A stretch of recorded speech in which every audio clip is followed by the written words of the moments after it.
औज़ुबिल्लाहि मिनश्शैतानिर्रजीम बिस्मिल्लाहिर्रहमानिर्रहीम। अर्रहमान legal consultant में हम आपका वेलकम करते हैं।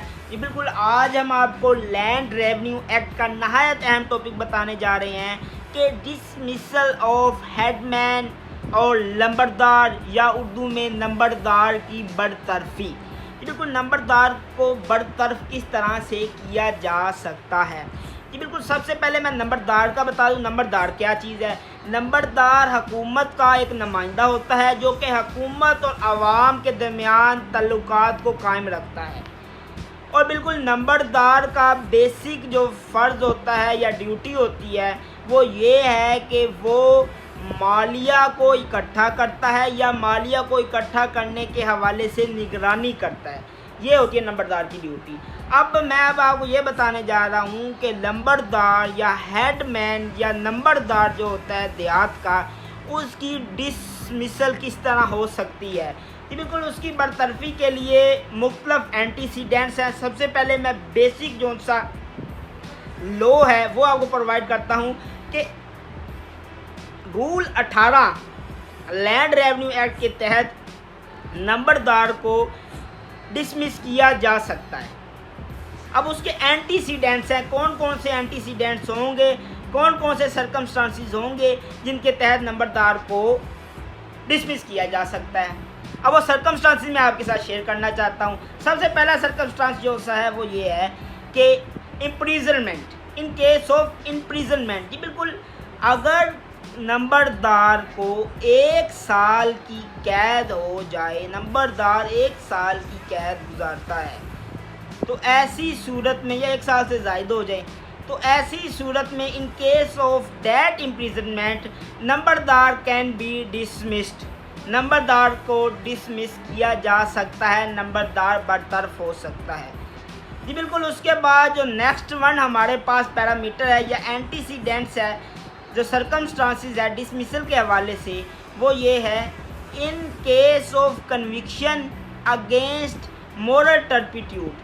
जी बिल्कुल, मोरल टर्पिट्यूड का जो सा ऑफेंस होगा या इखलाकी खबासत का जो सा केस होगा, उसमें अगर उसे सज़ा याबी होती है, कन्विक्शन होती है, और ये कन्विक्शन अरसा 6 माह 6 मंथ के लिए होती है, तो ऐसी सूरत में भी नंबरदार को बरतरफ किया जा सकता है, डिसमिस किया जा सकता है।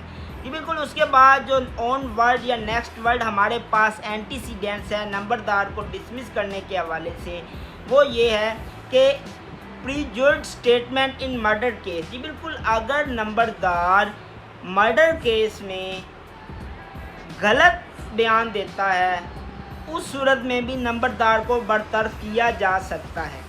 जी बिल्कुल, उसके बाद जो इसके बाद वाला पैरामीटर हमारे पास है जिसके तहत नंबरदार को बरतरफ किया जा सकता है, वो हमारे पास ये है कि कन्विक्शन इन अफीम केस। जी बिल्कुल, अफ्यूम की केस में अफ्यूम की जो सी है केस होगा, अगर उसमें उसे कन्विक्शन होती है, in that case numberdar can be dismissed.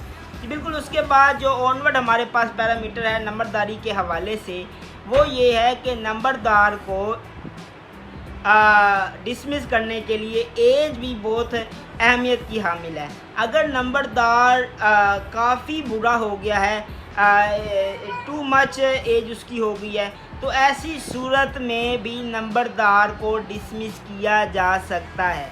जी बिल्कुल, इसी के बाद जो नेक्स्ट वर्ड हमारे पास पैरामीटर है या एंटीसीडेंट है नंबरदार को डिसमिस करने के हवाले से, वो ये है कि अगर नंबरदार या उसे कहते हैं हेडमैन, वो अगर अटैचमेंट करता है प्रॉपर्टी की।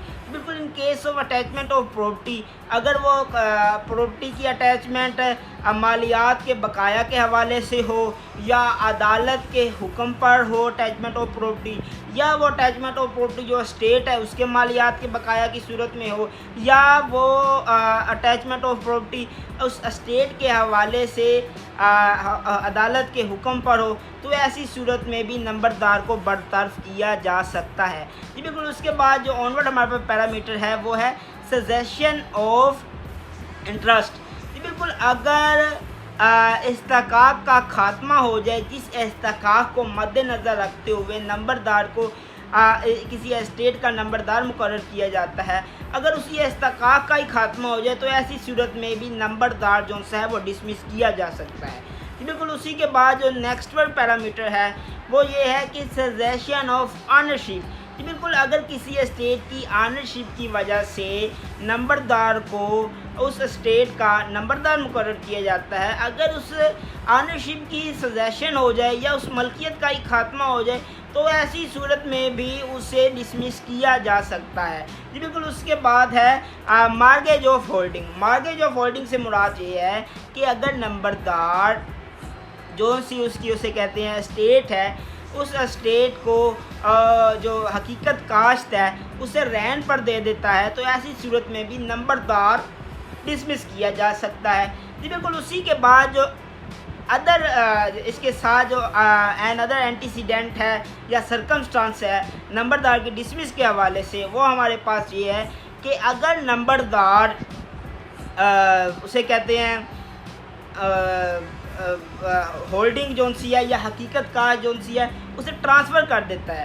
ये बिल्कुल इन case of transferring of holding and holding या हकीकत काश्त की जो सी मुंतकली है, ऐसी सूरत में भी नंबरदार जो सा है अगर स्टेट की हकीकत काश्त की मुंतकली कर देता है तो उसे डिसमिस किया जा सकता है। जी बिल्कुल उसके बाद जो एन अदर या इसके साथ मिलता हुआ हमारे पास एंटीसीडेंट्स है नंबरदारी की डिसमिसल के हवाले से, वो है इनएबिलिटी या नेगलिजेंस। जी बिल्कुल इन केस ऑफ नेगलिजेंस अगर नंबरदार नेगलिजेंस उसे कहते हैं करता है तो ऐसी सूरत में भी उसे डिसमिस किया जा सकता है। और उसके बाद जो नेक्स्ट वर्ड पैरामीटर है वो है फ़िज़िकल हेल्थ। जी बिल्कुल अगर नंबरदार फ़िज़िकल हेल्थ उसकी मतलब इस तरह से है या मेंटल हेल्थ जो सी है वो इनएबिलिटी है कि अगर ज़हनी तौर पर और जिस्मानी तौर पर नंबरदार जो सा है वो सही नहीं है, सेहतमंद नहीं है, जी बिल्कुल उस in case of that antecedent numberdar can be dismiss. जी बिल्कुल ऐसी सूरत हाल में भी नंबरदार को डिसमिस किया जा सकता है। जी बिल्कुल इसी के साथ जो अगला हमारे पास पैरामीटर है वो है अनकॉन्स्टिट्यूशनल एजिटेशन। अनकॉन्स्टिट्यूशनल एजिटेशन से मुराद ये है गैर आइनी एहतजाज। अगर नंबरदार किसी गैर आइनी एहतजाज का हिस्सा बनता है या गैर आइनी एहतजाज में शिरकत करता है, इन डेट केस नंबरदार को डिसमिस किया जा सकता है। जी बिल्कुल इसी के साथ जो ऑनवर्ड हमारे पास पैरामीटर है वो है क्रिमिनल प्रोसीडिंग।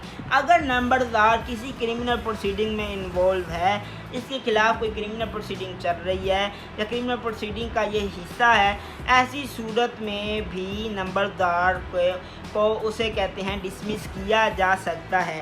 जी बिल्कुल उसके बाद है एब्सेंस।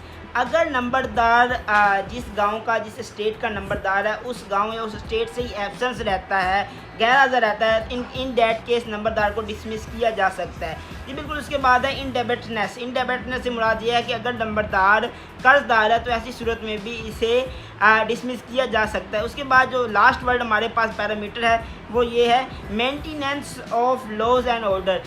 वैन नंबरदार जब नंबरदार जो नज़्म व नस्क को कायम रखने में नाकाम हो जाए तो ऐसी सूरत में भी नंबरदार को डिसमिस किया जा सकता है। जी बहुत शुक्रिया।